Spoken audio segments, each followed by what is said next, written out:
السلام علیکم جاوید صاحب۔ وعلیکم السلام۔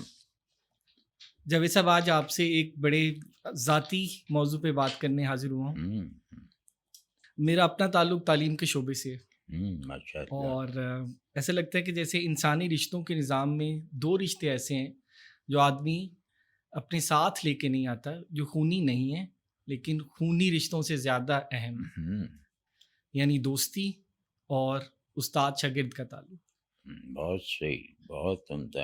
دوستی شاید اس لیے کہ اس میں ایک طرح کی بے تکلفی ہے، جس میں آپ اپنی ذات کو بغیر کسی حیل و حجت کے اپنے دوست سے باندھ سکتے ہیں۔ لیکن جاوید صاحب، جو استاد شاگرد کا رشتہ ہے، اس پہ آج تھوڑی تفصیلی بات کرنا چاہتا ہوں۔ ایسا لگتا ہے کہ جب سے علم کی روایت کا ہمیں ثبوت ملتا ہے، شروع کے دن میں دیکھیں تو ہمارے خطے میں، اسی انڈیا میں، گرو شش کی روایت ملتی ہے، اور گرو اور شش کا تعلق ایسا ہے کہ ایک جگہ اپنشد میں یوں بھی ملتا ہے، آچاریہ دیوو بھوا، یعنی استاد بھگوان کی مانند ہے۔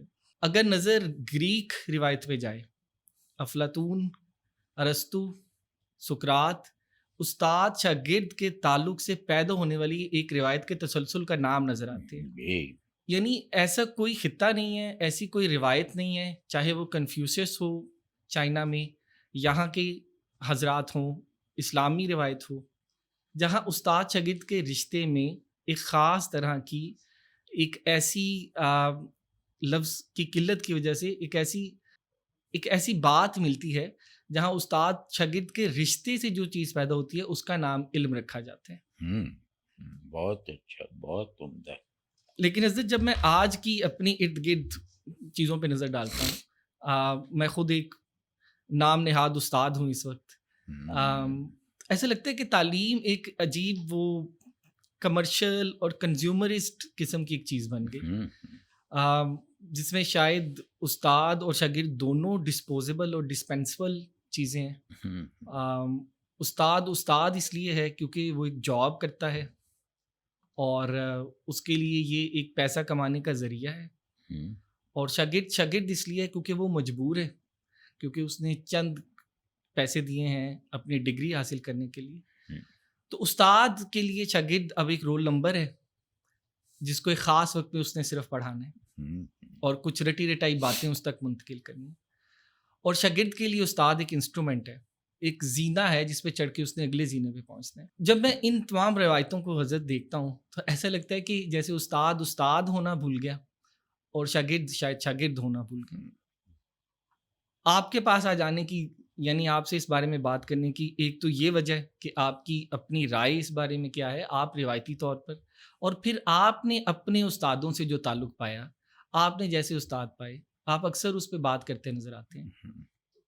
اپنے علم کی روشنی میں اور اپنی ذاتی تجربات کی روشنی میں اس تعلق پہ کچھ بات کیجیے۔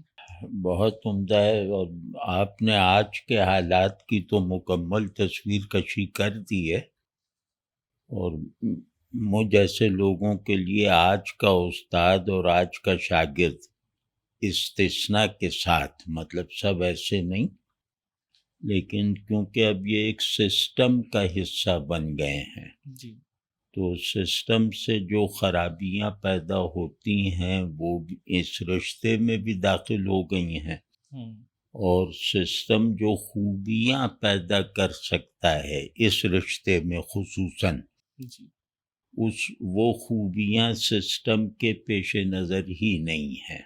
وہ تو خیر آپ نے پوری مکمل تصویر کشی کر دی ہے۔ اس میں اگر دیکھا جائے، اس سے عبرت حاصل کرنے کے لیے اگر دیکھا جائے تو ہم کیا چیز لیک کرتے ہیں جس کی وجہ سے نوبت یہاں تک آ پہنچی ہے۔ مطلب صرف رشتوں کا زوال یہاں تک نہیں ہے، بلکہ والدین اور اولاد کا رشتہ بھی اس سے متاثر ہو چکا ہے۔ یعنی باپ استاد ہے، اولاد شاگرد ہے، ماں استانی ہے، اولاد شاگرد ہے۔ مطلب یہ نیچرل ہے، یہ ان رشتوں کی ایک نیچرل جو ساخت ہے، یہ اس کا یہ اس طرح کی ہے۔ تو اس میں کئی چیزیں دیکھنی چاہیے. سب سے پہلے یہ کہ ہمارا تصور آدمی کیا ہے، ہمارا تصور زندگی کیا ہے. جی. اس کا جو بھی جواب ہم دیانتداری سے دیں گے، اس جواب کی روشنی میں ان تمام بنیادی رشتوں میں آنے والی خرابی یا رکاوٹ یا خوبی کو اسیس کر سکیں گے. تو بدقسمتی سے ہمارا تصور زندگی جو ہے وہ ایک محدود مستقبل میں کھپ گیا ہے. جی. یعنی ہمارا تصور زندگی ایک بہت گرے ہوئے مفہوم میں افادیت پر مبنی ہے. جی. کہ علم میں یہ ظاہر ہے، یہ شروع سے ہمیشہ یہ رہا ہے، یہ مسلمہ ہے کہ علم میں افادیت ہے. طالب علم اس افادیت تک پہنچنا چاہتا ہے. استاد علم میں وہ افادیت جو اس سے مطلوب ہے وہ منتقل کرتا ہے اپنے شاگردوں میں. تو ہمارا جو تصور افادیت ہے وہ ظاہر ہے کہ وہ مارکیٹ کے تابع ہے. جی. وہ بہت زیادہ، جیسے اس میں آمدنی، عہدہ، منصب، یہ سب بہت زیادہ اس میں شامل ہو گیا ہے، اور اس کی وجہ سے جو ہے وہ شارٹ کٹ لگانے کا ایک رواج پیدا ہو گیا ہے، ایک رویہ پیدا ہو گیا ہے جس نے علم ہی کو خطرے میں ڈال دیا ہے. جی. مطلب علم شارٹ کٹ سے کبھی نہیں حاصل ہو سکتا. مطلب علم تو جیسے میرے لیے جاری رہنے والی چیز ہے آخری سانس تک، اور اس علم سے جو میری مطلوبہ افادیت ہے وہ صرف شخصی نہیں ہے، وہ میری تہذیب مجھے جیسے پابند کرتی ہے اس افادیت کی طرف متوجہ رہنے کے لیے. جی. تو اب صورت یہ ہے کہ مجھے پی ایچ ڈی کرنی ہے کیونکہ اس میں تنخواہ زیادہ ہے، مجھے کمپیوٹر سائنسز سیکھنی ہے. تو ہمارے یہاں ہر ڈسپلن آف نالج وہ وبا کی طرح پھیلتا ہے. مطلب وہ بائی چوائس نہیں ہے. جی. وہ مارکیٹ ویلیویشن پر ہمارے سامنے رہتا ہے. تو جس چیز کی مارکیٹ کم ہو جاتی ہے وہ علم جو ہے وہ ظاہر رخصت ہوگا. اب فلسفہ ہے، دینیات ہے، سوشالوجی، سائیکالوجی، یہ سب بہت بڑے علوم ہیں. ان علوم کی کوئی بھی تدریسی روایت کسی بھی معیار پہ ہمارے یہاں موجود نہیں رہ گئی. بالکل. اس کا بیسک سبب یہ ہے کہ ہمارے سسٹم نے اور ہماری جو ایک جن سے بازار بنے رہنے کی خواہش نے ان علوم کی مارکیٹ ویلیو نہ ہونے کو بہانہ بنا لی. ایک تو ان علوم کی مارکیٹ ویلیو ختم ہم نے کی، اور پھر اس کے بعد ان علوم کو مکمل طور پہ نظر انداز کرنے کا بہانہ بنا لیا. تو ایسے ماحول میں رہتے ہوئے جو ہے نا، پہلی بات یہ ہے، ایک تو تصور زندگی نام ہے فائدہ حاصل کرنا اور نقصان سے بچنا. تو اب میرے فائدے کا تصور کیا ہے، نقصان کا تصور کیا ہے؟ میرے خیال میں یہ کوئی مذہبی پرسپیکٹو سے جواب نہیں اس کا چاہیے، کیونکہ مذہب خود اس کا شکار ہے. مذہبی علم اب اپنی مارکیٹ ویلیو زبردستی پیدا کر رہا ہے. تو اب ہم نے دو چیزیں دیکھ لی ہیں کہ یا تو فوری طور پہ قابل فروخت مہارت حاصل ہو جائے جس کی قیمت فوری طور پہ ہمیں ملے، اور اس قیمت میں جیسے اضافہ ہوتا رہے، یا یہ کہ ہم علم کو پاور اسٹرکچر دے کر اس کے لیے زبردستی مارکیٹ پیدا کرتے ہیں، اور جو انسانوں میں نقصان سے بچنے کا ایک فطری جذبہ ہے اس کو ایکسپلائٹ کر کے اپنے ڈسپلن کو جیسے مارکیٹ میں ایک بھتہ لینے کی پوزیشن پہ پہنچاتے ہیں. تو اب جہاں یہ کلچر بن چکا ہو، مطلب یہ کلچر ہے میرا اور آپ کا، اس کلچر سے مختلف ہونا ہمارے دنیاوی نقصان ہی کا سبب بنے گا. تو اس میں کتنے لوگ ہیں جو بیچارے ایک درست تصور علم اور ایک بالکل حقیقی تصور آدمیت کے ساتھ زیادہ دیر تک اپنی کمٹمنٹ نبھا سکتے ہیں.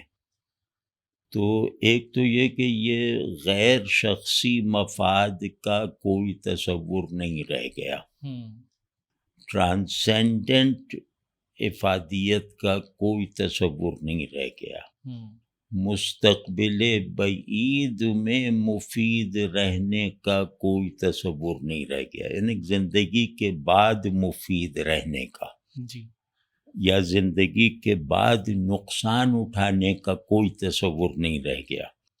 اور سب کچھ جیسے اسی دنیا میں ہے، اور چلو اسی دنیا میں ہوتا تو سائنسز اور یہ سب پیدا ہوتی، سب کچھ، اور ساری یہ دنیا جو ہے وہ صرف بازار ہے. تو دنیا کو بھی ہم نے بالکل ہی گرا دیا، اور انسانی نفس میں جو اپنے فائدے کے تصورات اور ان تصورات کو فالو کرتے رہنے کے نتیجے میں پیدا ہونے والے پیور انسانی اخلاقی اور تخلیقی احوال جو ہیں وہ بھی جیسے غائب ہوتے چلے گئے، مطلب غائب ہو گئے اس کے نتیجے میں.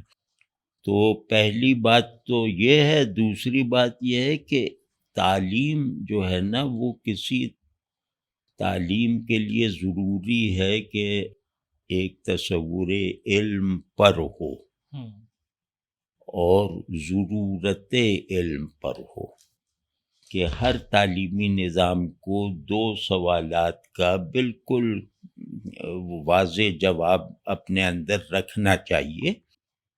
وہ یہ کہ علم کیا ہے، علم کس لیے. بالکل.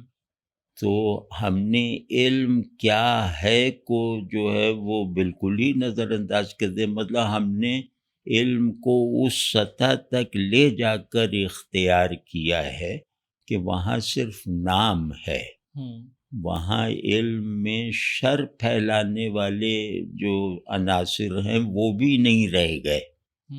یعنی جیسے بڑے اسکیل پہ شر پھیلا دیا، بڑے دائرے میں چال برپا کر دیا، تو ہم گویا تخریبی علم کے بھی لائق نہیں رہ گئے، کیونکہ تخریبی علم بھی پرسنل نہیں ہوتا اور گھٹیا مفادات کا قیدی نہیں ہوتا اور خود غرضی سے پاک ہوتا ہے. تو شیطان جو ہے وہ خود غرض نہیں ہے. تو اب دونوں طرح، یعنی کہ انسانی ذہن کے جو دو پولز ہیں، مثال طور پہ خیر اور شر، تو یہ اس ذہنی پولز بھی ہیں اور وجودی قطبین بھی ہیں، خیر اور شر، اچھا اور برا. تو اب اس میں جو ہے ہمارے یہ دونوں پولز جیسے غائب ہو گئے ہیں ہمارے کرۂ ذہن کے. یہ جو بائی پولیرٹی ہے یہ غائب ہو گئی ہے، اور یہ صرف مفلسی اور امیری، طاقت اور کمزوری میں بٹ کے رہ گئی ہے.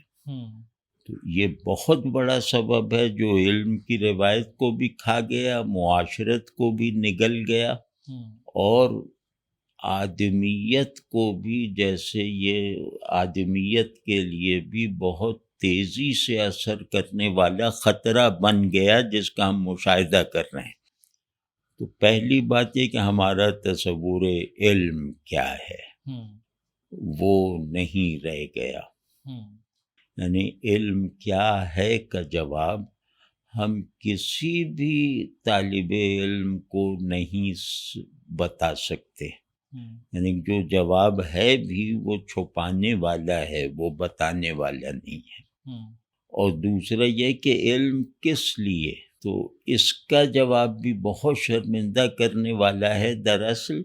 لیکن ہم نے اس شرمندگی کو کی بجائے اسے فخر کا ذریعہ بنا لیا ہے۔ بالکل اب ہمارے اندر ساری جو طبقاتی تقسیم یا مراتب کا فرق پیدا ہوتا ہے وہ اسی جواب سے ہوتا ہے کہ علم اس لیے ہے کہ میں طاقت حاصل کروں، میں دولت حاصل کروں، میں شہرت حاصل کروں۔ جی تو اب یہ اگر جہاں مقاصد علم یہ رہ جائیں تو وہاں کسی بھی طرح کی کلیکٹیوٹی یا یوں کہہ لیں کسی بھی طرح کی ہیومن آرڈرنگ ممکن نہیں رہتی، کیونکہ ہیومن آرڈرنگ میں کم از کم جو ہے وہ یہ درکار ہے کہ ایثار اور انکسار۔ بالکل تو میرے اور آپ کے تعلق میں اگر تعلق یہ سچا ہے اور انسانی ہے، کوئی نظریاتی سیاق و سباق نہیں، صرف پیورلی انسانی ہے، تو اس ہمارے درمیان تعلق کو مضبوط کرنے اور مفید بنانے والی چاہے ساری صلاحیتیں اور سارے امکانات ختم ہو جائیں، معدوم رہیں، ہماری آپ کی کسی مجبوری کی وجہ سے، لیکن جو چیز باقی رہ جائے گی وہ ہے ایثار اور انکسار۔ اگر میرے اور آپ کے بیچ میں سے یہ نکل گیا، یعنی آپ بیک وقت منکسر المزاج بھی ہیں اور میرے لیے قربانی دینے پر آمادہ بھی ہیں، تو اگر یہ اسپرٹ نکل گئی تو اس کا مطلب ہے کہ جانوروں کا معاشرہ ہے، یہ تو انسانی معاشرت کی سب سے زیادہ بنیادی نیچرل، بلکہ ایک مفہوم میں کہیں تو جبری شرط بھی پوری نہیں کر رہا۔ تو اگر انسانیت کے جبری لوازم سے بھی میں خود کو اپنا پیچھا چھوڑا لوں تو اس کا کیا مطلب ہے کہ میری ڈی ہیومنائزیشن مکمل ہو گئی ہے اور میں اس پر مطمئن بھی ہوں۔ تو اب اس میں ہمارا تصور علم کیا ہے، اس پہ ہم کسی اور وقت چاہے گفتگو کر لیں ضرور، لیکن یہ کہ انسانوں میں ہر تصور اجتماعیت کا حامل ہوتا ہے، یعنی وہ خیال کی سطح پہ ہو، فعل کی سطح پہ ہو، بلکہ چاہے ارادے اور خواہش کی سطح پہ ہو، اگر اس میں اجتماعیت بنیادی یعنی مرکز کے طور پہ نہیں ہے تو وہ انسانی نہیں ہے۔ وہ کیونکہ انسانیت جو ہے وہ آئی سے شروع ہوتی ہے لیکن وی سے تصدیق پاتی ہے۔ بالکل، تو ہم نے گویا ہر پہلو سے انسان ہونے سے پیچھا چھوڑا رکھا ہے۔ اب صورت یہ ہے کہ جیسے مثال دیتا ہوں کہ مقصود ہم اپنی سہولت کے لیے، تاکہ بات بہت زیادہ ایکڈیمک نہ ہو، اپنی سہولت کے لیے ایک چیز فرض کرتے ہیں کہ انسان معاشرتی وجود ہے۔ اب اس پہ کسی کو اعتراض نہیں، کسی کو شبہ نہیں۔ بالکل، دیکھا یہ جاتا ہے کہ یہ معاشرت جو ہے وہ کن بنیادوں پر تشکیل پاتی ہے۔ معاشرت ڈاکوؤں کی بھی ہوتی ہے اور اولیاء اللہ کی بھی ہوتی ہے۔ بالکل، تو اب دیکھنا یہ کہ معاشرت کس اصول پہ، اگر معاشرت نارمل انسانی اقدار پہ قائم رہتے ہوئے وجود میں آتی ہے تو اس کا پہلا قدم ہے گھر، اور اس میں پہلا جو رشتہ ہے وہ سینئر اور جونیئر کا ہے۔ بالکل، یعنی معاشرت کا آغاز یہاں سے ہوتا ہے، ایک سینئر ہے، دوسرا جونیئر ہے۔ بالکل، تو سینئر جونیئرز جب ایک دوسرے کے خیر خواہ ہوں گے تو اس کے نتیجے میں برابری والی معاشرت بھی پیدا ہوگی، اور یعنی دوستی کی روایت بھی پیدا ہوگی، اور اس کے ساتھ ساتھ دوستی جن جذبات سے عبارت ہے ان جذبات میں بھی ایک ذمہ داری غالب رہے گی۔ بالکل کیونکہ میں نے جونیئر کی حیثیت سے پرورش پائی ہے، اور آپ بھی جونیئر ہی ہیں اگر ہم دوست ہیں بالکل تو دو جونیئرز جو ہیں وہ اپنے سینئر ہونے کو کوالیفائی کر رہے ہیں بالکل جو انہیں ہونا ہے.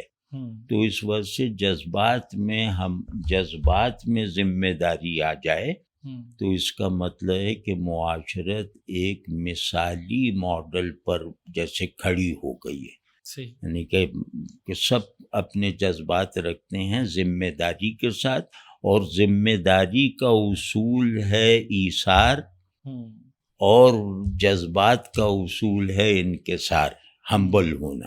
بالکل صحیح تو اب اس میں باپ ہے، جیسے سینئر، جیسے ماں کو سینئر کہنا ان معنی میں ٹھیک نہیں ہے، جی لیکن باپ جو ہے یعنی جو ماضی کو حال اور حال سے مستقبل تک پہنچنے کا جو اصول حرکت ہے اسے عمل میں رکھتا ہے. جی تو باپ جونیئر بننا سکھاتا ہے، ہوں تو پھر یہی باپ جو ہے وہ شاگرد بننا سکھاتا ہے. ہوں یہی باپ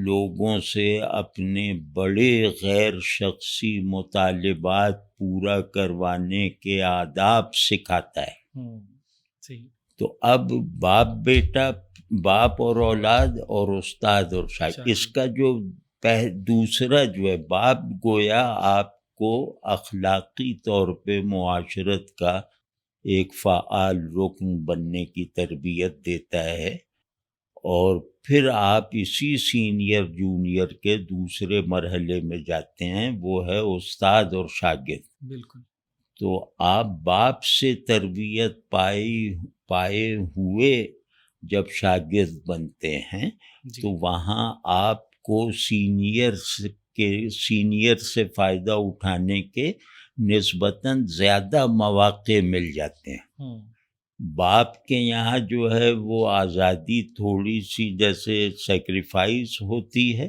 جی کیونکہ اس وقت ذمہ داری نہیں ہے، اور استاد اس آزادی کو پیدا کرتا ہے. ہوں تو اس طرح گویا یہ رشتے اور ان کے نتیجے میں معاشرت پیدا کرنے والا نظام بغیر کسی بڑی اونچ نیچ کے چلتا رہتا ہے. بالکل تو اب جہاں سینئر اور جونیئر کا تعلق ایک طرح سے کمرشل ہو کے رہ جائے، جیسے ہے نا، اگر آپ کو دیکھنا ہے کہ اس معاشرے میں اولاد کس طرح کی ہے یا اس معاشرے میں والد کیسے ہیں، ہوں تو آپ اس کو تعلیمی اداروں میں دیکھیے، اور اس سے آپ کو استاد کو دیکھ کے پتہ چل جائے گا کہ باپ اور استاد میں زیادہ فرق نہیں ہوتا معاشرے میں، ایک ہی سطح پہ ہوتے ہیں. تو اب مجھے تو جو بہت زیادہ تنگ مطلب ایک بالکل جیسے اداس کر دینے کی حد تک جو میرا مشاہدہ ہے جی وہ یہی ہے کہ یہ ہم اپنی اساس میں کرپشن کا شکار ہو گئے. ہوں یعنی والدین اور اولاد کا رشتہ ایک بہت ہی گھٹیا مفہوم میں افادیتی ہو گیا ہے، اور آج کا باپ اپنا ایثار منتقل نہیں کر پا رہا اپنے بچوں میں، کیونکہ وہ خود ایثار نہیں رکھتا. بالکل وہ اپنی اتھارٹی سے ڈراتا وراتا رہتا ہے، لیکن اس اتھارٹی کو اس طرح استعمال کرتا ہے کہ یہ مستقبل میں میرے لیے مفید ثابت ہو. یعنی وہ آپ پہ انویسٹ کر رہا ہے. جی تو اس کو بہت بنیاد سے ٹھیک ہونا ہے، اور لیکن یہ کہ جب بھی ٹھیک ہونے کا آغاز ہوگا جی وہ باپ اور اولاد کے رشتے میں نہیں ہوگا، کیونکہ اس میں جو میرے اختیار میں ہے وہاں سے ہونا ہے. بالکل وہ استاد اور شاگرد کے رشتے سے ہوگا. اور اس میں جیسے میں عرض کروں کہ جیسے آپ نے بہت اچھی قدیم مثالیں دی ہیں، جو آئیڈیل استادوں کی مثالیں اور ساتھ ہی آئیڈیل شاگردوں کی. جی تو نون ہسٹری میں اب ہمیں نون ہسٹری نہیں معلوم، ورنہ میری نظر میں جتنے نکات مجھے پتہ ہیں جی اس میں استادی اور شاگردی کی 2 روایتیں ہیں، اور وہ سہولت کے لیے کہہ رہا ہوں، سہولت کے لیے یونانی روایت کو منتخب کر رہا ہوں کیونکہ وہ زیادہ ہسٹری کی ڈے لائٹ میں ہے۔ بالکل ایک استاد ہوتا ہے فیثاغورس، جی جو جواب محض ہوتا ہے، جو خود منزل ہوتا ہے طالب کی، جی جو خود حقیقت ہوتا ہے، یعنی کہ جیسے مولانا کا اے لقائے تو جواب ہر سوال، واہ مشکل حل می شود بے قیل و قال۔ یہ جب بھی میں پڑھتا ہوں مجھے جو ہے نا وہ فیثاغورس کے علاوہ تصور نہیں آتا۔ تو وہ یہی کہ وہ استاد اور شاگرد میں لین دین کا، یعنی وہ شاگرد کو ادب سکھاتا ہے حقیقت کی پریزنس میں جا سکنے کا۔ بالکل تو اس کے چینلز تھے، مختلف اساتذہ سے گزر کے آپ اس تک پہنچتے تھے، اور وہاں پہنچ کے آپ کو چپ رہنا ہوتا تھا۔ جی اسے دیکھتے، بعضوں سے وہ کلام کر لیتا تھا، بعضوں سے نہیں کرتا تھا، اور دونوں باہر نکل کے عارف بن چکے ہوتے تھے۔ عارف کا مطلب ہے کہ حقیقت کو اس کی پریزنس اور ٹرانسینڈنس دونوں جہتوں میں پہچاننے والا۔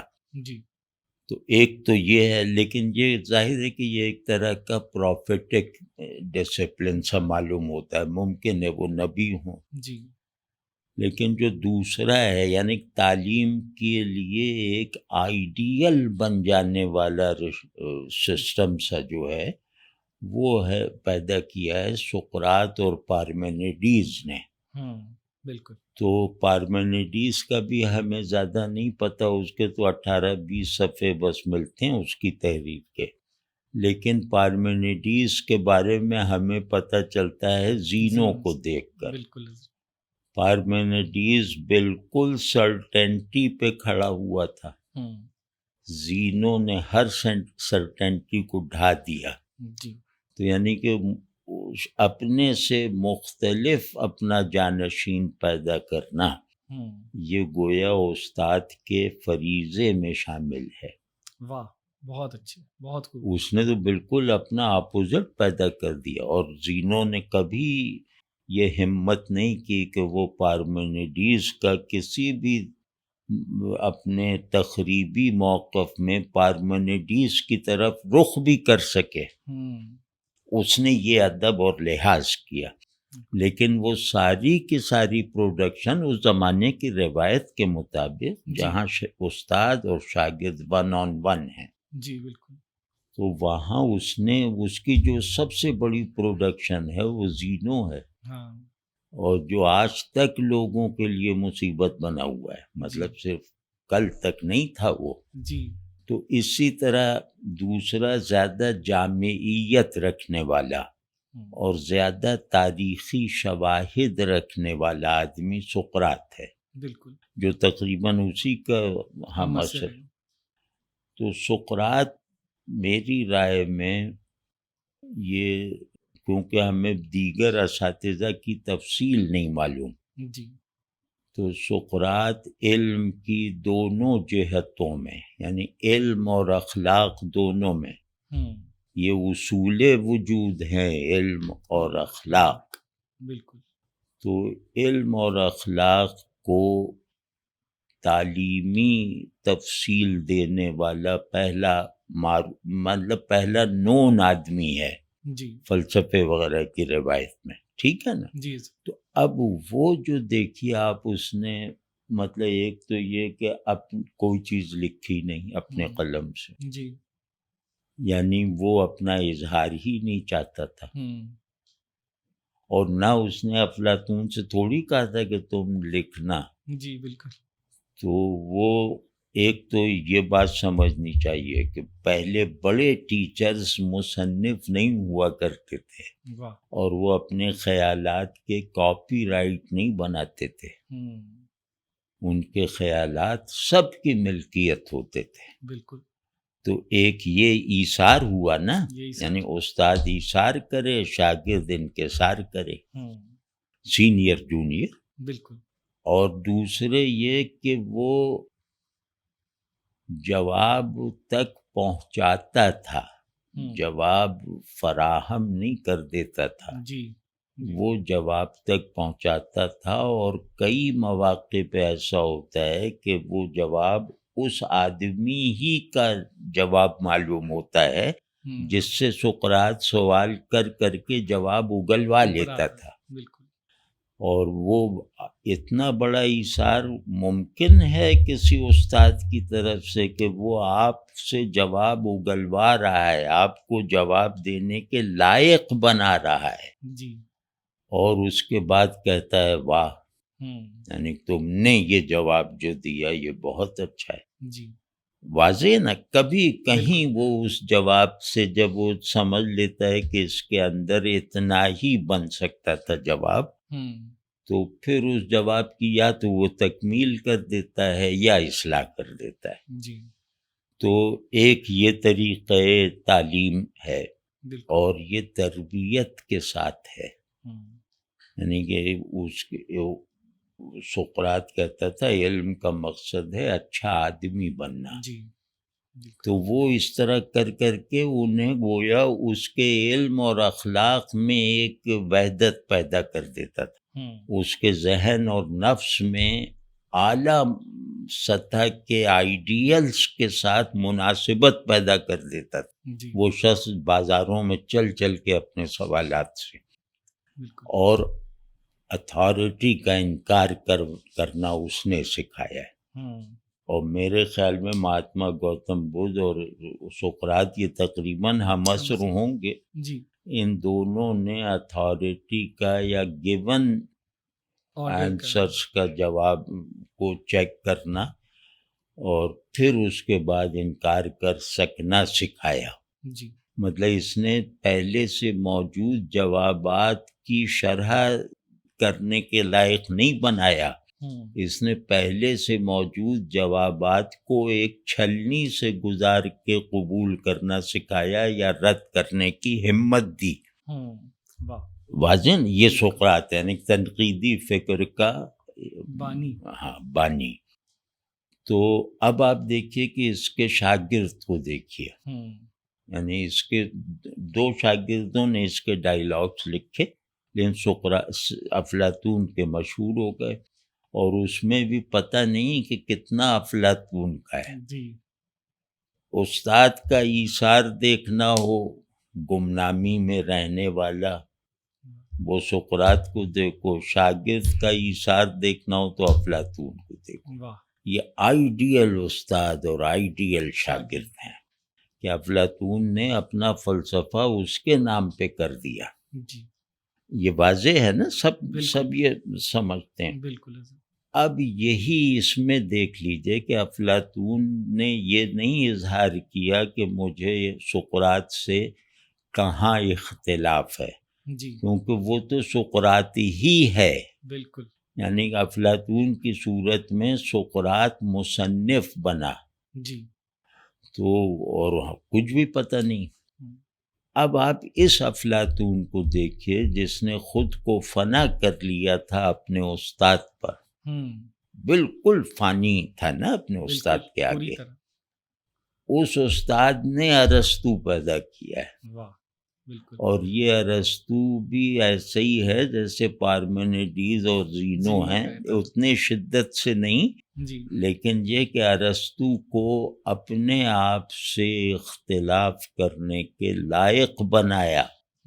ارسطو اس قابل ہی نہیں ہو سکتا تھا کہ وہ افلاطون کے خیالات پہ تنقیدی نظر ڈال سکے. علمی طور پر بھی اس قابل نہیں ہو سکتا تھا، اور اخلاقی طور پر بھی یہ جرأت نہیں کر سکتا تھا. دونوں دیکھیں نا، مربی بھی ایسا، معلم بھی ایسا. اور ارسطو کا فلسفہ اپنی کلیت میں افلاطون کے فلسفے کا رد ہے ایک طرح سے. جی، یعنی اپنی کلیت میں. بالکل. تو اب اس کو یہی تین جیسے نون ہسٹری میں بہت زیادہ وضاحت سے اور تفصیل کے ساتھ موجود ہیں. جی.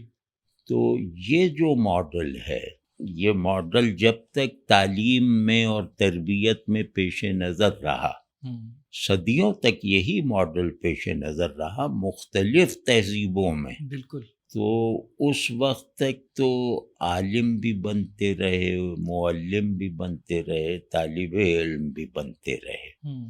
یعنی کہ علم کا مطلب یہ ہے کہ میں نے اپنی زندگی کو کھپا دیا. علم اس سے کم نہیں طلب کرتا کہ بھئی آپ نفسیات پڑھ رہے ہیں تو آپ یہ کہہ سکیں میں نے اپنی پوری زندگی اس میں کھپا دی. صحیح. تو یہ جو کھپنے والا مزاج، یہ جو افلاطون وغیرہ کے یہاں بہت ہی انتہا کو پہنچا ہوا ہے، یہ جب تک ہر تہذیب کے تعلیمی اور تربیتی نظام میں، یعنی استاد اور شاگرد کی ریلیشن شپ میں جوہر کی طرح، روح کی طرح محفوظ رہا، چاہے کمتر ہو کے محفوظ رہا، بالکل، اس وقت تک علم پروڈیوس ہوتا رہا اور علم بازاری نہیں بنا. ارسطو سکندر کا استاد تھا. جی. اس نے کیا حاصل کیا سکندر سے؟ تو مطلب یہ کہ کیونکہ وہ خود بھی ایک بہت خوشحال خاندان کا تھا، مطلب تو وہ اپنے وسائل ہی پہ رہا اور اپنے وسائل بھی اپنے شاگردوں کے لیے وقف رکھے. ایک اور سبق ملتا ہے کہ افلاطون نے جس طرح اپنے شاگردوں کی کفالت کی بھی کی، اسی طرح ارسطو نے بھی اپنے مستحق شاگردوں کو اولاد کی طرح اپنے وسائل میں شریک رکھا اور خود مختار رکھا.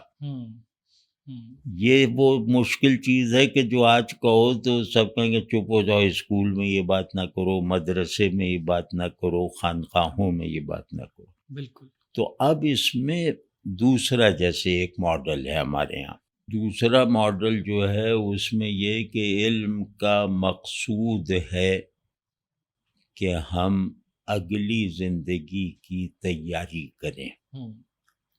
اور یہ صرف ہمارا نہیں، مطلب بہت ایک روایتی ماڈل ہے. اگلی زندگی کی تیاری موجودہ زندگی کے پھندوں سے نکلتے رہنے کی حالت ہی میں ہو سکتی ہے، ورنہ موجودہ زندگی جو ہے نا وہ قدم روکتی ہے. جی. یہ مقناطیس کی طرح ہے. تو اب کیا ہے کہ مذہبی تعلیم میں یہ تھا کہ دنیا کو کھنگال لو، اس کی کشش میں مبتلا ہوئے بغیر. جی. دنیا کو اگر یہ کوئی نہر ہے تو اس نہر میں ایک انگلی کی ایک پور بھی تر نہ ہونے پائے، اور تم سے زیادہ اس نہر کو جاننے والا اس نہر کے مچھیرے بھی نہ ہوں، اس نہر کی مچھلیاں بھی نہ جانتی ہوں اس نہر کو اتنا. جی. تو جب تک یہ چلتا رہا تمام ٹریڈیشنز میں، مسلمانوں میں، عیسائیوں میں، ادھر ادھر، تو جب تک یہ چلتا رہا اس وقت تک علم اپنے میٹافزیکل سبسٹینس اور اپنی ہائر ہیومینٹی کے آئیڈیل کے ساتھ جو ہے وہ ایک زندہ سورس کی طرح، ایک بھرے ہوئے کنویں کی طرح لبریز رہا. جی. اور معاشرت کی تعمیر جتنی اس نے کی اتنی تو کسی اور میتھڈ نے نہیں کی. بالکل. اب مشکل یہ کہ یہ دونوں جگہیں ویران ہو چکی ہیں. یہاں لوگ ڈراتے ہیں کہ ان ویران جگہوں پہ نہ جاؤ، یہاں جن رہتے ہیں، یہاں بھوت رہتے ہیں، یا یہاں ترک دنیا سکھایا جاتا ہے. بالکل. یعنی ترک دنیا کو ہوا بنا لینا یہ جانوروں کی نگاہ کے علاوہ کہیں بھی ممکن نہیں ہے کہ ترک دنیا ایک بہت بڑی فضیلت سے گھٹ کر ایک خوفناک چیز بن جائے. بالکل. ہر علم کا استاد اور منتہی زاہد ہوتا ہے، وہ دنیا کی محبت سے مکمل طور پہ پاک ہوتا ہے. ہوں، اور اب آپ اگر اساتذہ سے میرا حق ہے اپنے اساتذہ سے یہ توقع رکھوں جی، کہ یہ آئیڈیلز پر رہتے ہیں. ہوں، بالکل، ہم ہیں جو ایکچولز پہ رہتے ہیں، ہم ان کی طرف بڑھ رہے ہیں کہ ہم بھی آئیڈیلز پہ رہیں. بالکل، تو آج آپ کس سے پوچھیں گے، کسے دیکھیں گے، کسے مثال کے طور پہ پیش کریں گے؟ ہوں، اور اسی طرح طالب علموں میں بھی ہے کہ وہ ایکچویلٹیز ان کو چاہے دلدل میں دھانسے رکھیں، یہ ہوں، اس سے نکلنا ہی نہیں چاہتے. آج کسی کے ذہن میں یہ ہے کہ میں سیلف ٹرانسینڈنس اچیو کروں علم کے ذریعے سے. تو یہ بہرحال آپ کی بات پر میں نے تفصیل عرض کی کہ میں نے عزت جان بوجھ کے آپ کو نہیں ٹوکا، ہزاروں سوال آپ کی بات سے میرے ذہن میں آ رہے تھے، لیکن یہ ضروری تھا کہ آپ اپنی بات مکمل کریں. آپ نے جتنی بات کی مجھے کچھ چیزیں جیسے فوراً یاد آ رہی ہیں، آپ سے بات کروں. دیکھیں ان تمام میں ایک قدر مشترک ہے، استاد اور شاگرد کے ان تمام رشتوں میں جیسے لگتا ہے ایک قدر مشترک تھی، وہی تھی علم کی جستجو. جو آپ نے کہا کہ تصور علم کیا تھا اور ضرورت علم کیا تھی، ان میں ایک مشترک بات تھی کہ استاد یعنی ایک لگن کے تابع تھا کہ کوئی ہو جو میرا ہمراز ہو، کوئی ہو جو میرا ہم خیال ہو، جسے میں یہ بتا سکوں جو پرسنل نہیں ہے، ہاں ایسی سب باتیں جن کا میری ذات سے کوئی تعلق نہیں. بالکل. اور شاگرد وہ تھا جو بھٹکتا پھرتا تھا کہ کچھ ہو، کوئی راستہ ہے جہاں سے استاد پہلے گزرا ہے تو میں اس کے ساتھ چلتا ہوں، اس کو دیکھتا ہوں، یہ میری رہنمائی کر دے گا، یہ میری مشعل راہ ہوگا. لگتا ہے یہ حضرت کی یعنی مجھے یعنی یہ مشکل سے ہی بات کرنی پڑے گی کہ ہم ہمارے ارد گرد بھی دیکھتے ہیں، مطلب میں اپنے بڑوں سے سنتا ہوں کہ استاد ہوا کرتے تھے جو بے لوز تھے. یعنی آپ نے شروع میں بات کی کہ میرا پہلا استاد میرا باپ ہے یا میری ماں ہے، اسی طرح استاد وہ تھا جو باپ بنا ہوتا تھا. جیسے آپ نے خود بھی فرمایا کہ شاید ارسطو کے دور سے لے کے اب تک بھی اگر ہم دیکھیں، شاید آپ کے استاد بھی کچھ ایسے رہے ہوں گے جنہوں نے کفالت کی اپنے طالب علموں کی، اپنے بچوں سے بڑھ کے ان کو فوقیت دی. بالکل ایسے ہیں. تو یہ جو بے لوسی ہے، یہ جو اثار کی جہاں سے آپ نے بات شروع کی، کیا ہوا کہ وہ سب ختم ہو گیا اس معاشرے سے؟ ہاں وہ تو بھائی ہمارے جیسے مجھ جیسے آدمی کے لیے تو آسان ہے، میرے لیے تو ایک بنا بنایا سا جواب ہے جی، کہ سب چیزیں ہیں کہ آپ پاؤں کے ناخن پالش کرتے جا رہے ہیں، سر کے بال آپ کے بڑھتے جا رہے ہیں، ان کی کوئی بھی کاٹ چھانٹ نہیں ہے، تو وہی بنیں گے. ہم کبڑے ہو گئے ہیں، یعنی کہ پاؤں کی طرف شدت توجہ کی وجہ سے ہم کبڑے ہو گئے ہیں اور سر ویران ہے. اور اگر اس کا مذہبی جواب دوں جو میری نظر میں مکمل حقیقت ہے، جی، وہ ہے دنیا کی محبت آ گئی ہے. تو دنیا کی محبت نے استاد کو بھی وہ کر دیا، بلکہ استاد شاید لیکچر پرانوں سے زیادہ اچھا دیتے ہیں آج. کہ جیسے آپ پرانے استاد سے سیکھنے جائیں فلسفہ تو وہ 2-4 جملے بولتا ہے، پھر آپ کو کہتا ہے جا کے ڈھونڈو، کاہلی سے جیسے پڑھاتا ہے، لگتا ہے کہ کاہلی سے، اور یہ پورا اظہار کر نہیں رہا کیونکہ یہ مجھے اس لائق نہیں سمجھتا. آج کا استاد پوری تیاری کے ساتھ AI وغیرہ سے لیس ہو کر بہت فلوئنٹلی اور بہت مربوط انداز میں پورا ڈیمانسٹریٹ کر دیتا ہے لیکچر، بالکل، لیکن اثر کچھ بھی نہیں، کیونکہ اس کے لیے یہ چیز جو ہے اس کی مارکیٹ ویلیو بڑھاتی ہے نا، کہ خطابت، اچھا بولنا، اچھی طرح پہننا، ٹھیک سے کھڑے ہونا، پوسچر ٹھیک رکھنا. اور شاگرد کو جو ہے وہ اپنے مطلب اپنا محسن سمجھنا کہ اسی کی وجہ سے تو میں پروفیسر ہوں. جی، تو یہ سب چرب زبانی وغیرہ تو آج بہت ہے. مطلب آپ آئنسٹائن سے اس کی تھیوری پڑھیں تو اس طرح نہیں پڑھا سکتا وہ، جیسے آج ایک فزکس کا لیکچرر پڑھا دیتا ہے، کیونکہ وہ پوری پرفارم کرتا ہے نا.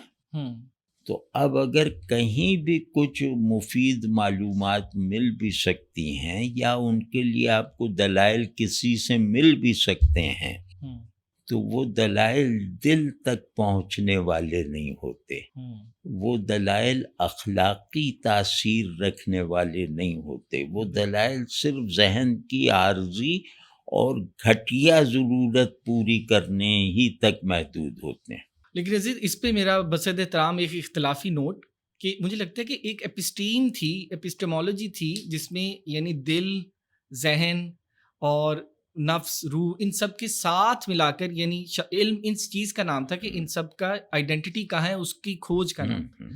اب اگر ہم تعلیم اور علم کو ہی دیکھ لیں تو وہ تو ظاہر ہے وہ دل یعنی روایتی جو ہمارے کانسیپٹ تھے وہاں تو وہ تو متروک ہیں، اور صرف ہمارے ہاں نہیں، میں یہاں سے اس بات پہ پہنچنا چاہ رہا ہوں کہ ہم اہل مغرب کو بھی دیکھ لیں، اور یہ تمام جن لوگوں کا آپ نے نام لیا یہ تقریباً ان کو اپنا وارث ہی مانتے ہیں، کہ وہاں پہ بھی جب ہم استاد شاگرد کے تعلق کو دیکھتے ہیں تو جیسے ہم نے شروع میں کہا یہ مارکیٹ اورینٹیڈ ہے۔ ایک فرق مجھے سمجھ نہیں آتا، اس پہ میں آپ کا تبصرہ چاہتا ہوں۔ وہاں کا استاد میں چاہے وہ ایک خاص طرح کے کیپٹلسٹ معاشرے کا بھی حصہ ہے، یہ چیز نظر نہیں آتی کہ وہ اسی مارکیٹ میں رہتے ہوئے بھی ایک لگن میں سچا ہے۔ وہ اگر کہتا ہے مجھے یہ بات نہیں معلوم، ایک شاگرد سوال پوچھ لیتا ہے اور وہ اس سوال کا جواب نہیں جانتا تو وہ پوری کلاس کے سامنے کھڑا ہو کے کہتا ہے ایم سوری مجھے اس کا جواب نہیں آتا، اور وہ شاگرد کو شاباش دیتا ہے کہ تم نے یہ سوال ایسا پوچھا کہ مجھے اس کا جواب نہیں آتا۔ ہاں بالکل، وہ اصل میں یہ کہ ان کے یہاں علم جیسا بھی ہے جی وہ اپنے مقاصد پیدا کر رہا ہے، مطلب ان کا علم عمل میں آ رہا ہے، نتائج پیدا کر رہا ہے۔ تو جہاں علوم جو ہیں ایپسٹیمک ویلیو جہاں ایک سیٹ ہو جائے ہے وہ بھی مارکیٹ بیسڈ، ٹھیک ہے، تو لیکن یہ کہ وہ ایپسٹیمک ویلیو ایک لارجر اسکیل پہ قبول کر لی گئی ہے، اور اس کا یہ سب جیسے اس کے یہ مظاہر ہیں میں نہیں جانتا، کیونکہ یہ وہ اگر غلط جواب دے گا نا تو لڑکا جا کے لیپ ٹاپ پہ غلطی پکڑ لے گا، یہ ڈر بھی ہے، اور یہ سب کچھ ریکارڈ ہوتا رہتا ہے، مطلب اس کی پروگریس کا ایک ایک لمحہ ریکارڈ ہوتا رہتا ہے۔ تو یہ والا نہیں، کیونکہ مغرب ہی اس زوال کا بانی ہے۔ اب وہاں جیسے ایک بحث چھڑ گئی تھی اور وہ اب فیصلہ کن موڑ پہ آ گئی، بلکہ فیصلہ ہو گیا کہ استاد مربی بھی ہونا چاہیے۔ یہ ابھی کوئی 10 سال پہلے بحث ہوئی تھی وہاں، اور انہوں نے فیصلہ کر لیا کہ نہیں استاد کا کوئی کام تربیت نہیں ہے، بالکل اس کا کام صرف ایک سبجیکٹ جو جس کے لیے اسے رکھا گیا ہے اس سبجیکٹ کو بلا کم و کاست منتقل کرنا ہے، یعنی استاد کا کام ہے صحیح معلومات دینا۔ علم وہاں بھی غائب ہے، طالب علم وہاں کا بھی اتنا ہی نالائق ہے جتنا پاکستان کا ہے اکثریت میں۔ تو اساتذہ وہاں بھی اس طرح کے ہیں کہ کیمسٹری والے سے سیاست کا سوال کر لو تو وہ بہت منہ بنا کے کہے گا یہ میرا ایریا نہیں ہے، یعنی وہ اپنی ذمہ داری میں یا شاگرد کے ساتھ ایک ہیومن ریلیشن شپ ڈیولپ ہی نہیں کرنا چاہتا۔ یہ بات صحیح، یہ بہت بحران ہے عالم۔ اور دیکھیں کوئی بھی جیسے روایت کچھ روایتی قدریں جائز بنیادوں پہ معدوم ہو جاتی ہیں، یعنی ماضی کا کچھ حصہ رد ہونے کے لائق ہوتا ہے، حال میں پہنچ کر رد کر دیا جاتا ہے، لیکن کچھ حصہ جو ہے وہ مسلسل رکھنے کے لیے ہوتا ہے، اسے بھی جیسے اس کے راستے میں بھی رکاوٹ کھڑی کر دی جاتی۔ تو جدیدیت نے یہ بہت بڑا جرم کیا ہے آزادی وغیرہ کے نام پر، کہ انہوں نے ماضی کا جو تسلسل درکار تھا خصوصاً علمی روایت کی بہتری کے لیے وہ تسلسل کاٹ دیا۔ انہوں نے ماضی اور حال میں قینچی کو استعمال کیا ہے، دماغ کو نہیں۔ اسی وجہ سے آج کا ہر علم ایک ایجنڈے کے کو سرو کر رہا ہے. آج پڑھایا جانے والا ہر علم بالکل ایسی ایک ہڈن یا واضح ایجنڈے کو سپورٹ کر رہا ہے.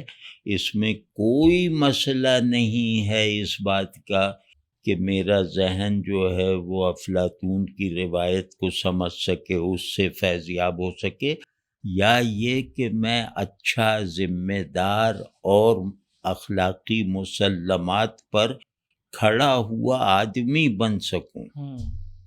تو علم کی تو آپ نے سر ہی کاٹ دیا. اخلاق سے کاٹنا ہے، علم کا سر کاٹنا ہے. بالکل. تو اس کی انہیں کوئی پرواہ نہیں. مطلب آپ خود سوچئے کہ کوئی علم ہوتا ہے استاد اور شاگرد کے انٹریکشن سے پروڈیوس ہونے والا علم جو اخلاقی تاثیر نہ رکھتا ہو. استاد اسی لیے ضروری ہے کہ علم اپنے اخلاقی مغز سے محروم نہ ہو پائے. یعنی شاید علم کی ایک بہت بڑی تعریفوں میں سے ایک تعریف یہ ہوگی کہ صحیح غلط، سچ جھوٹ، ان تمام کی جو بھی تعریفیں ہیں استاد شاگرد تک منتقل کرتا ہے. ایک تسلسل ہے روایت کا جس میں وہ تعریفیں اس تک پہنچی اور وہ شاگرد تک منتقل کرے. بالکل. اور ماڈرنٹی کا ایک بہت بڑا قصور یہ کہ وہ جو کینچی لگی اس نے ساری تعریفیں بدل دی، بلکہ ان کو بے معنی بنا دیا. بھائی آپ ذرا غور کیجئے پرانی سب روایتوں پہ، جو بڑے بڑے لوگ جس میں پیدا ہوئے اور جو صدیوں انسان کی جیسے وہ حفاظت کرتی رہیں. جی. وہ کیا ہیں؟ استاد یا ان کا تصور علم، جی. ان کا طریق تعلیم و تربیت، دونوں یہ ایبسلیوٹ اور ریلیٹیو کو لے کر چلتا تھا. اب ایبسلیوٹ ہے ہی نہیں، اب صرف ریلیٹیوٹی ہے. تو وہاں تو ریلیٹیوٹی کا مطلب ہے کہ میں اپنی خواہشوں پہ چل سکتا ہوں. ریلیٹیوٹی اگر ایک مرتبہ عقیدے کے طور پہ مان لی گئی نا، جی، تو ہر آدمی اس کو کوئی فلسفیانہ باریکیوں سے یا سائنسی نزاکتوں کے ساتھ تھوڑی دیکھے گا. جی. وہ کہے گا ہر چیز ریلیٹیو ہے کا مطلب ہے کہ ہر چیز ٹھیک ہے، جو تم چاہو کرو، بالکل، جو چاہے مانو. اخلاقیات کا تو جواز یہیں پہ، اخلاقیات کا جواز تو یہیں ختم کر دیا. بالکل ختم ہو گیا. اور پھر فرد کا ایسا تصور بنانا، کیونکہ اگر ایبسلیوٹ کا خلا پیدا ہو جائے ذہن کے لیے، جی، تو ذہن تو بالکل ہی جیسے بھوکا مر جائے گا. یعنی آئیڈیا آف ایبسلیوٹ کے بغیر علم کی تشکیل ہی نہیں ہو سکتی. یعنی ذہن بالکل اندھیرے میں چلا جائے گا. لیکن خیر وہ ایک ڈیبیٹیبل موضوع ہے. لیکن جو دوسرا جو اس کا وہ ہے نا کہ علم میں کسی بھی طرح کی قطعیت کا نہ رہ جانا، جی، اور ساری قطعیت طبیعیاتی علوم سے منسوب ہو جانا، مذہبی اور نظری علوم سے بالکل ان کو کھینچ لینا. یہ کتنا بڑا فراڈ ہوا ہے کہ قطعی یہ ہے جو یہ کہہ رہے ہیں کہ گیس دو ملاؤ تو پانی قطعی بس ہے، ظاہر ہے. بالکل. اور یہ بھی یعنی فزکس والا، دوربین والا، یا جس کی بھی مارکیٹ ویلیو زیادہ ہے وہ کچھ کہہ دے تو بس قطعی ہے. کیونکہ مارکیٹ جو ہے وہ گمان پہ نہیں چلتی، اسے بہرحال ایک سرٹینٹی چاہیے، ٹینجیبل. بالکل. تو وہ ہے. بس باقی میں جو چیز مارکیٹ سے باہر ہے اسے آپ چاہے سیاہ کہیں یا سفید کہیں، اس سے کسی کو کچھ لینا دینا نہیں ہے. یہ کیسی تنہائی میں تم نے انسانیت کو دھکیل دیا ہے، اور فرد کو مرکز بنا کر تم نے انسان کی بنیادی ڈیفینیشن میں وہ پر ضرب نہیں لگائی کہ فرد امپورٹنٹ ہے. فرد کی آزادی آپ دیکھیں نا، ایک نارمل آزادی کا تصور تھا، قومی آزادی. جی. لوگ اپنے آپ کو پابند رکھتے تھے قومی آزادی کے لیے. قومی آزادی افراد کے پابند ہوئے بغیر ممکن نہیں ہے. جی کیونکہ اجتماعیت پہلے قدم پہ انفرادیت کو ریلیٹو بناتی ہے. جی تو اب کیا ہے، فرد کی آزادی، ہر چیز جو ہے نا، فرد کی آزادی، فرد کی رائے، فرد کا خیال، یہ بہت بڑا ظلم ہوا ہے. لیکن افسوس کہ اس ظلم کا شکار لوگ اول تو اس کی تکلیف نہیں محسوس کر، انہیں مظلوم کہو تو برا مانیں گے. بالکل. لیکن اگر کسی کو اس کا احساس ہے بھی تو اس کے پاس وہ وسائل نہیں ہیں. اب وسائل کی بحث ہے، ذہنی صلاحیت کا مقابلہ نہیں ہے. اس کے پاس وہ وسائل نہیں ہیں کہ وہ ان لوگوں کو کاؤنٹر کر سکے.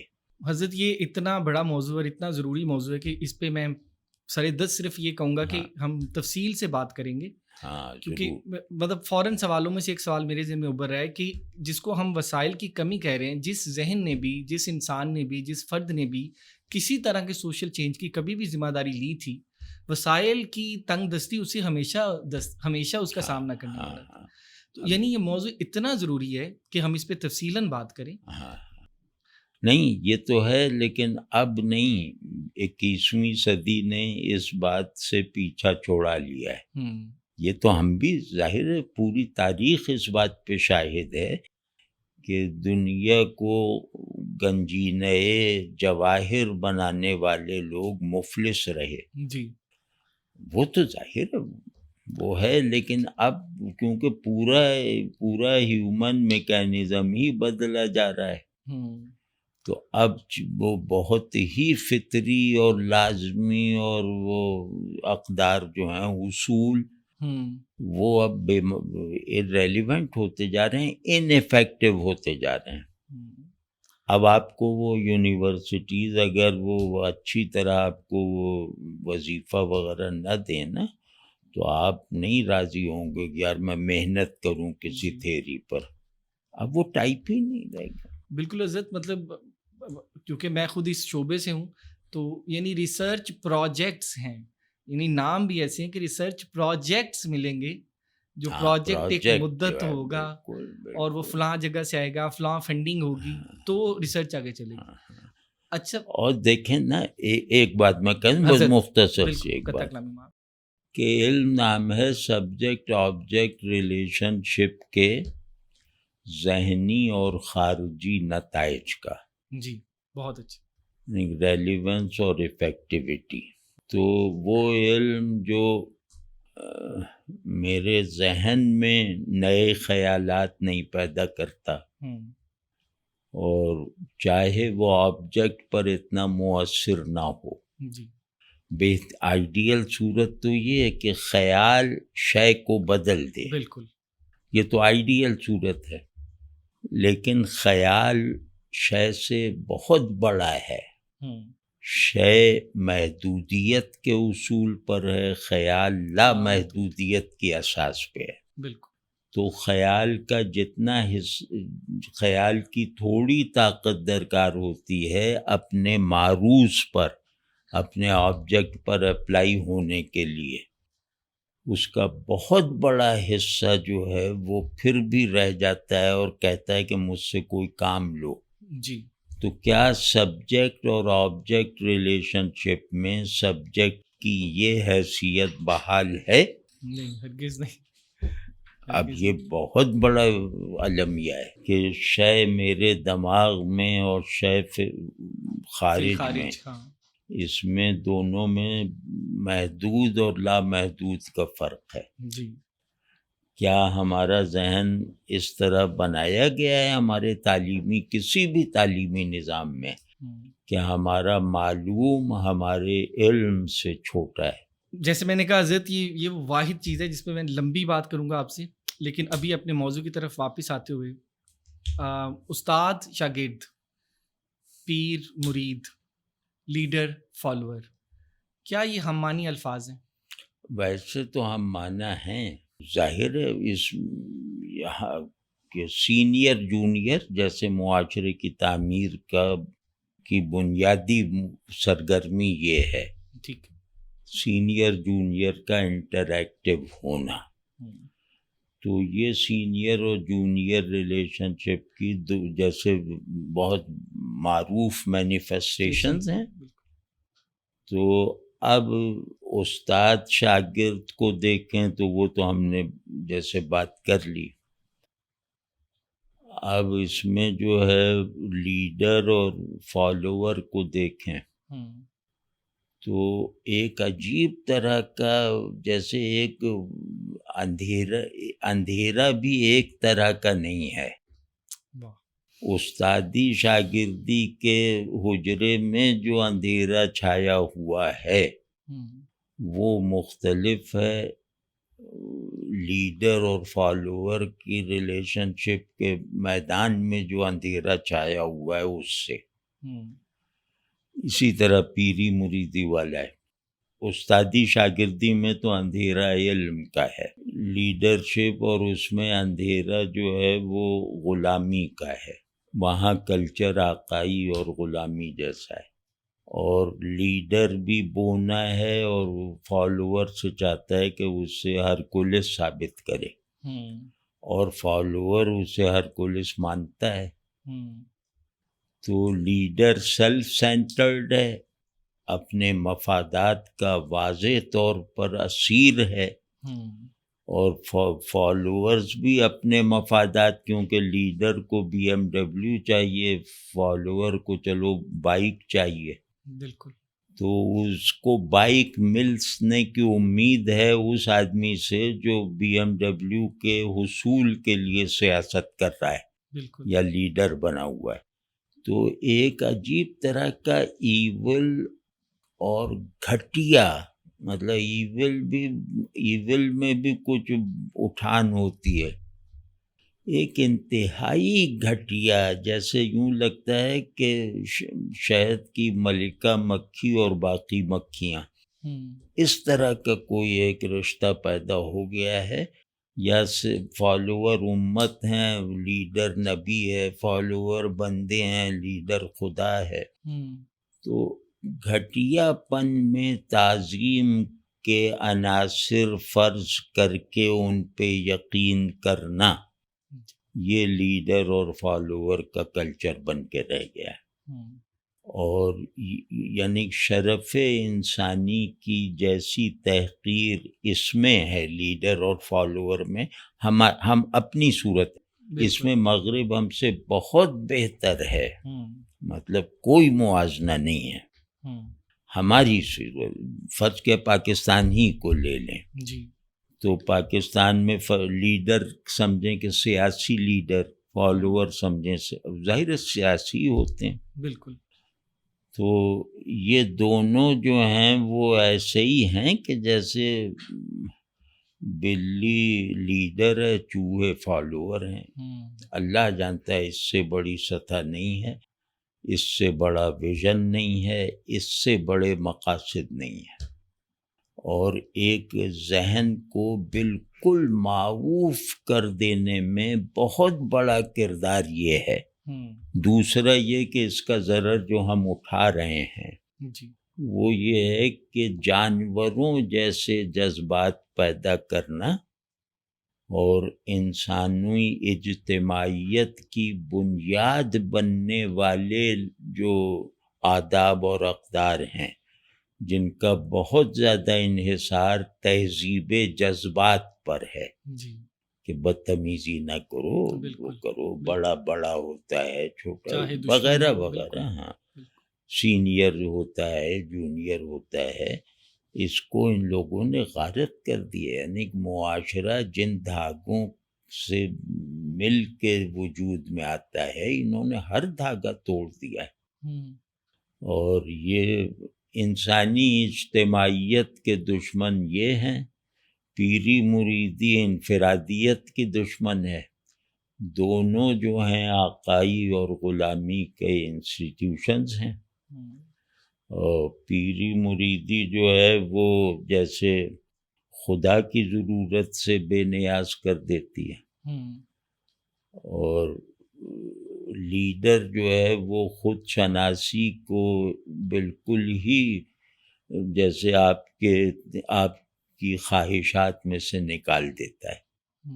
وہ اپنی طرف دیکھنے پر مائل رکھتا ہے، آپ کو اپنے اندر جھانکنے کی فرصت نہیں دیتا، اجازت نہیں دیتا. ہاں. اور دوسرے یہ کہ وہ آپ کے اندر ایک ججمنٹلزم ایسا پیدا کر دیتا ہے جو نبی کرتا ہے کہ میرا مخالف لازم ہے کہ اس کی تحقیر کی جائے، اسے چور کہا جائے، اسے ڈاکو کہا جائے، لازم ہے کہ اس سے ہر عیب جو لغت میں پایا جاتا ہے اس سے منسوب کیا جائے. تو ایک عجیب طرح کا قیاس اور بحران. پیری مریدی میری رائے میں سب سے بڑے، ہر ہی جگہ بحران کی وجہ ایک ہی ہے، دنیا کی محبت، گھٹیا مفادات کی کشش، اور ایک بہت بے لچک خود غرضی. وہ پیروں میں بھی ہے، استادوں میں بھی ہے، اور یہاں بھی ہے، لیڈروں میں بھی. یہ تینوں اب رفتہ استاد پھر بھی بہتر ہیں ان دو سے، کیونکہ استاد جو ہے نا آقائی کے مائنڈ سیٹ میں اب نہیں ہے، کیونکہ جدید تہذیب نے استاد کے سینئر ہونا ہی خطرے میں ڈال دیا، تو بیچارہ آقائی وغیرہ کیا کرے گا. تو استاد اب چلتا ہے چالاکی وغیرہ پہ کہ انہیں بھی راضی رکھے انہیں بھی راضی رکھے. یہ خود بیچارہ نسبتاً دبا ہے، لیکن یہاں تو کھل کے کھیل رہے ہیں نا یہ لوگ، پیر اور لیڈر. یعنی دنیا میں میری رائے میں انسان کا ایک بلٹ ان شرف ہوتا ہے جس کے مسلسل احساس میں رہتا ہے آدمی. ان دو نے وہ اس سے چھین لیا ہے، مریدوں سے اور فالوور سے. پھر خوش آمد اور یہ اور وہ سب. تو ان کو پیری مریدی پہ میں یہ چاہتا بھی ہوں کہ کسی وقت ہم صرف یہ موضوع بنائیں، ضرور. اور اس میں کچھ اصلاحی گفتگو اور اپنی شکایتیں بھی عرض کریں، کیونکہ پیری مریدی سبب ہے خدا فراموشی کا، لیڈری اور فالوئنگ سبب ہے انسان فراموشی کا، استادی شاگردی سبب ہے علم فراموشی کا. بہت اچھے عزت، میں ضرور چاہوں گا ہم کسی دن اس پہ بات کریں. آپ کی باتوں سے مجھے ایک بات یاد آ گئی لیڈر اور فالوور والی ڈیبیٹ میں. جرمن پارلیمنٹ نے کثرت رائے سے قانون پاس کیا کہ گیز رائٹس کا اور ان کی شادی کا. اس وقت جرمنی کی چانسلر تھی اینگلا میرکل، جو کرسچن ڈیموکریٹ پارٹی کی انچارج ہے، اور جرمنی والے اسے بڑا عزت اور احترام کی نظر سے دیکھتے تھے. یہ خاتون پوڈیم پہ کھڑی ہوتی ہے اور آ کے کہتی ہے کہ آپ سب کو مبارک ہو کہ یہ حق یعنی گیز کو میں نے دے دیا ہے، ہماری پارلیمنٹ نے دے دیا ہے. میں اس کے خلاف ہوں، میں اس سے متفق نہیں ہوں، لیکن چونکہ آپ سب نے ووٹ کیا ہے اس لیے یہ قبول کیا جاتا ہے. یعنی لیڈر ایسا، یہ خاتون ایسی خاتون ہے کہ نہ وہ اس بات سے ڈر رہی ہے اپنی عوام کے پریشر کے اندر کہ میں یہ بات نہ کہوں، اس کی دیانتداری کی حالت یہ، اور نہ وہ اپنی ذات کو سامنے آنے دیتی ہے کہ چونکہ جو وہ خود پسند نہیں کرتی وہ لوگوں سے بھی وہی بنوا لے. تو ایسی مثال کے طور پہ یاد آ گیا کہ ایک یہ ماڈل بھی ہے دنیا میں. لیکن اس پہ بھی بھائی ایک تبصرہ ہے، لیکن وہ نہیں کریں گے ورنہ ہماری بات ادھر یہ ہلکی پڑ جائے گی. جی صحیح، میری رائے میں یہ بھی ٹھیک نہیں ہے. جی ضرور حضرت، کسی دن اس پہ بھی. اچھا، ایک میں چاہ رہا تھا اپنے لیے، آپ نے جو جن حضرات کے ساتھ زندگی گزاری، جو آپ کے استاد رہے، آپ سے ہم نے مولانا ایوب دہلوی صاحب سے لے کے اب تک جو آپ نے اس معاشرے میں استاد شاگرد کے نام پہ آتی تبدیلیاں دیکھی ہیں، کچھ اپنے ذاتی تجربے سے اس پہ بات کریں. ہاں دیکھیں، کیونکہ استادوں کا ذکر کرتے وقت میں جیسے خود پہ قابو نہیں رکھ پاتا، مطلب بولتے ہی چلے جاتے ہو. تو ایک میری درخواست ہے کہ یہ والا موضوع کہ تم اپنے استادوں کے بارے میں بات کرو، اپنی شاگردی والی زندگی کھول کر بیان کرو. یہ اب اگلی مرتبہ کریں گے، اور اس میں ذہن میں رہے کہ یہ 2 گھنٹے سے بھی زیادہ کی گفتگو ہے. ضرور. اور یہ مجھے یاد ہے کہ میں نے ہی آپ سے فرمائش کی تھی کہ استادی شاگردی پہ کریں، تو اس کو لیکن کہ بالکل ہی یہ سوال نظر انداز نہ ہو، مطلب آپ کا استفسار نظر انداز نہ ہو جائے، تو میں کچھ باتیں عرض کرتا ہوں. باتیں واقعات کی شکل میں نہیں، میں نے استاد کیا ہوتا ہے وہ انہیں دیکھ کے سمجھا ہے، کتابوں سے نہیں.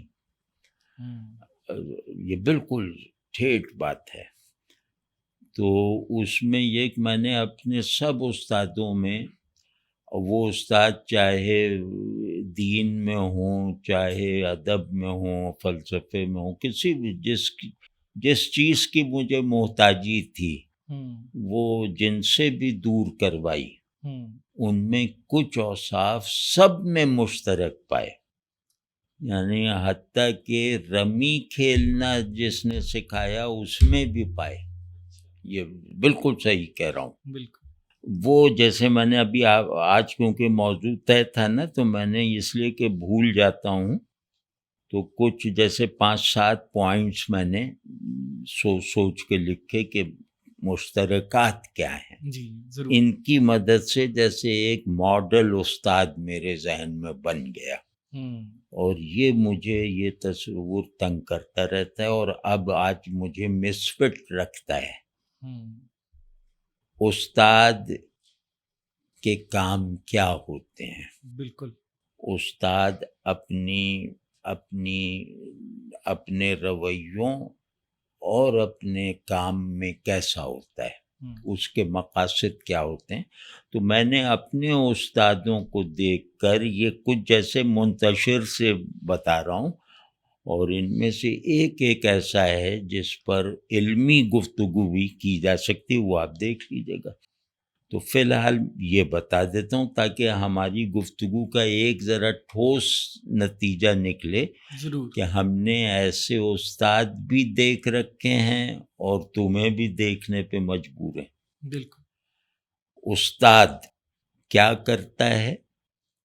اب یہ نمبر 1 جواب کا متلاشی بناتا ہے اپنے شاگرد کو، اسی کے اندر پیدا ہو جانے والے سوالات کے جوابات کا متلاشی بناتا ہے، طالب بناتا ہے، اور ساتھ ساتھ سوال بنانے، سوال محسوس کرنے، سوال تخلیق کرنے کی قابلیت بھی بڑھاتا جاتا ہے. واہ. یعنی وہ پانی پینا اور پیاسا رہنا سکھاتا ہے. اور نمبر 2 اپنا علم ہی نہیں منتقل کرتا اپنے شاگرد میں، اپنی لا علمی بھی منتقل کرتا ہے. استاد جب یہ منتقل کر دیتا ہے کہ دیکھو یار میں یہ نہیں جانتا، تو اس کا نہ جاننا بھی جاننے کے ماحول میں، جاننے والی اصطلاحات میں ہوتا ہے، کیونکہ وہ اپنا نہ جاننا جانتا ہے. تو استاد کا بڑا کارنامہ یہ ہے کہ وہ شاگرد کو اس لائق بنا دے کہ وہ اپنا نہ جاننا بھی جاننے لگے. تو اس کے نتیجے میں اس کا جاننا کبھی بھی مکمل اور ججمنٹل نہیں ہو پاتا. یہ میں نے اپنے سب استادوں میں دیکھی ہے. اور تیسرا کہ تنقید، ذہن کی جو بنیادی صلاحیتیں ہیں، ذہن کی بھی اور اخلاقی طور پہ بھی، کہ تنقیدی، تحقیقی اور تخلیقی صلاحیت کو یا تو ابھارتا ہے اگر آپ کے اندر ہے، اور نہیں ہے تو پیدا کرتا ہے. یہ انتہائی مشکل کام ہے. بے شک. اسی طرح استاد جو ہم نے دیکھے ہیں وہ صرف مدرس نہیں تھے، صرف معلم نہیں تھے، وہ باپ کی طرح کے مربی بھی تھے. وہ باپ کی طرح آپ کی دنیاوی روزمرہ کی ضروریات پوری کرنے میں بھی کوشاں رہتے تھے، صرف ذہنی ضروریات نہیں، تو وہ مربی بھی ہوتے تھے۔ دوسرے، اللہ کا شکر ہے کہ 20 استاد تو دیکھے ہیں میں نے، یعنی 20 وہ جو یاد ہیں مجھے، استاد آتے جاتے رہنے والے استاد بہت دیکھے ہیں اور سب کا احسان مند ہوں۔ ان لوگوں کو دیکھ کر میں سمجھا ہوں کہ شاگرد سے محبت کرتا ہے تاکہ ان کا محبوب بن سکے۔ شاگرد سے محبت کرنے والا محبوب ہوتا ہے استاد، تو اس میں تصنع نہیں آ پاتا نا جی۔ اور علم کی طلب بڑھانے والے تھے وہ سب لوگ، تسکین نہیں دیتے تھے، طلب بڑھاتے تھے، اور طلب بڑھانے کو طلب پورا کرنے سے زیادہ اہم سمجھتے تھے۔ تو طلب پوری ہونے کے ماحول میں بڑھتی چلی جائے، ہم نے اپنے استادوں سے یہ چکھا ہے، اور پھر علم کو حاصل کرنے کے جو لازمی، جبری اور اختیاری آپشنل ذرائع کی طرف اشارہ کرتا ہے، اور یہ سکھا دیتا ہے کہ آپشنل ذرائع ذہنی آزادی کے ساتھ استعمال کرو، لازمی ذرائع ذہنی پابندی کے ساتھ برتو، یعنی نہ لامحدود آزادی، نہ مجبور و مظلوم اور سکیڑ دینے والی پابندی۔